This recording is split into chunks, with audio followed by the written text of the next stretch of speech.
Dear students, today we are going to learn about cell, the structural and functional unit of life.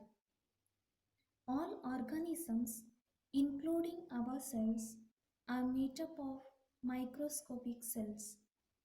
These cells perform activities which contribute to the overall activities of an individual.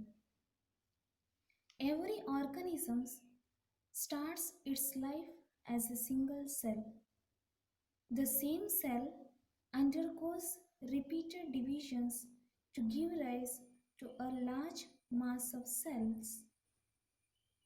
The cells get specialized for various activities such as those of giving support, producing secretions, and carrying out numerous life activities. We have already studied about the structural and functional unit of life. However, a brief revision about basics of cell is required to further study about cell cycle and cell division. Let's discuss some important points about the cells.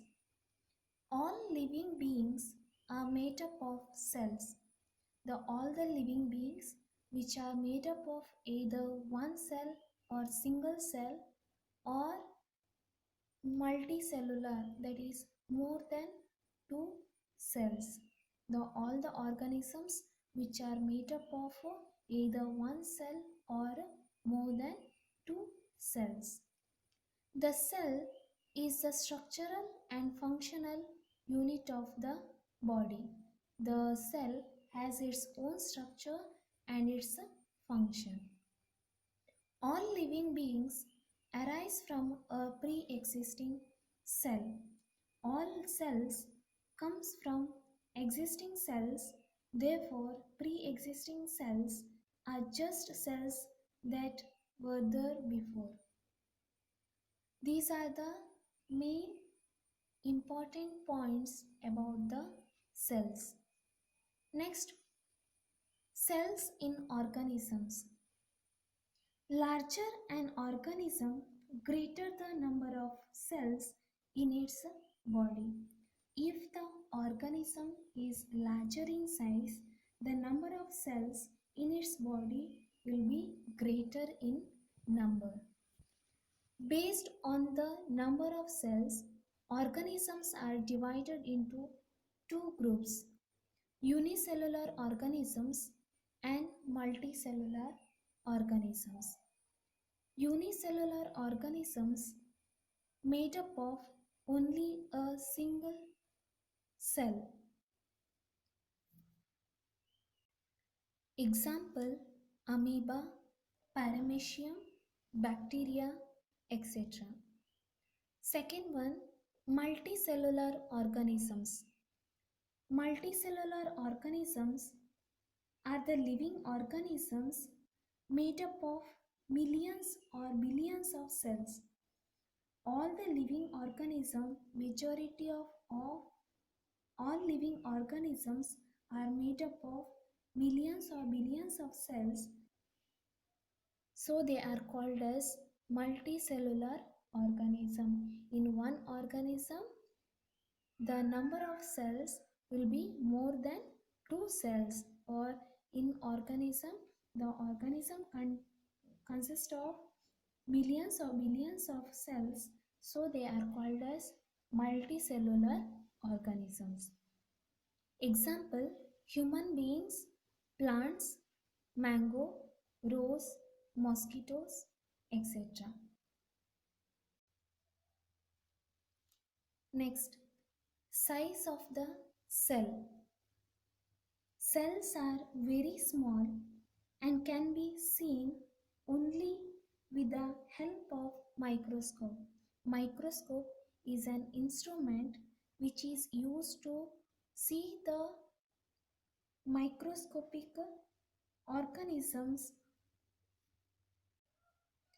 The smallest cells are bacteria, red blood cells, and these red blood cells which is present in human body, and the longest cells are nerve cells, and the largest cells are the bird's egg, that is ostrich egg. Next, cell shapes. Different shapes of cells are often related to the different functions. So each cell has its own structure. So based on the structure, it performs different functions. The first one, human red blood cells, RBC cells, are the circular and biconcave in shape. So this shape which will helps to transport the oxygen as well as so easily transport the blood through the blood capillaries. So the red blood cells are the smallest cells which can be circulate or which can be transport through the blood capillaries in a easy way because of the smallest or the size of the cell is very small. Second one, white blood cells. So these white blood cells are amoeboid or irregular in shape. There is no particular shape for the amoeba as well as white blood cells. So this shape will help to squeeze out through the capillaries. Next is nerve cell. Nerve cells are long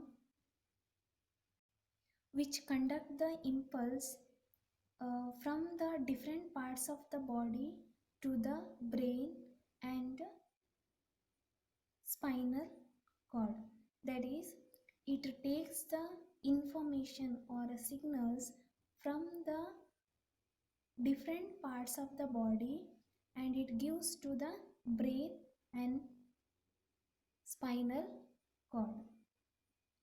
Next one is guard cells. So these guard cells are bean in shape